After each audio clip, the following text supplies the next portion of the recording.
all the good times. You know what I mean? But that just shows you, even just from the little moments we got, like, oh yeah, they really like each other. And then you realize like, oh no, they really loved each other.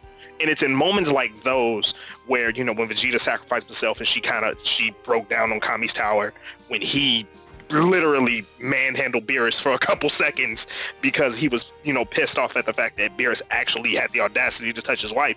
You see that type of emotion, and it's that raw emotion that's built up from all of their trials, you know, from, you know, the little annoyances that she would give him when he got back to Earth after Namek, you know, and they were arguing over, you know, the armor and the clothes and the pink shirt, you know, and stuff like that.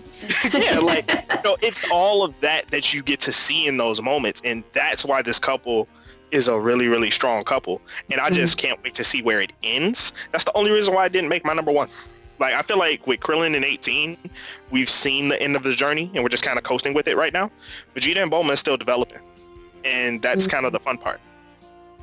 All right, well, I'll go ahead and continue on for here.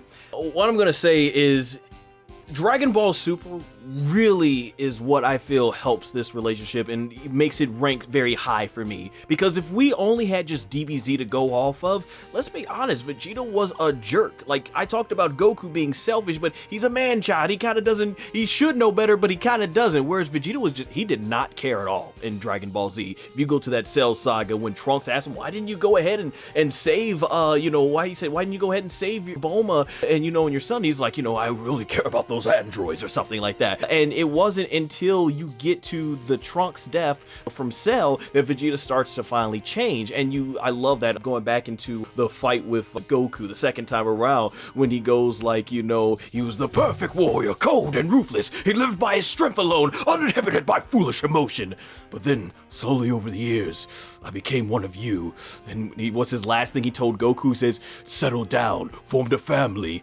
I even grew quite fond of them. And that 7-year time skip is so important because remember, after Goku died, he said he lost the will to fight, which he obviously did fight, but man, it's like with Goku out of the way, you know, he really started focusing on Bulma and Trunks. And obviously, when you look at the way they react to him, even before the whole Babidi taking over him, they love, just like Lennox was mentioning, you could tell Bulma loved him. And she was going through mixed emotions. Do I bring Vegeta back because, you know, this is the person that's become her husband over the 7 years, or does she not bring him back because he just did what, like double genocide on a massive amount of people? And I just thought that was some of the greatest emotion. And Lennox has pointed out to me several times, and many others, Toriyama, when it comes to Toriyama, Vegeta really is the greatest character development you've ever. Watch the full video by clicking under my handle.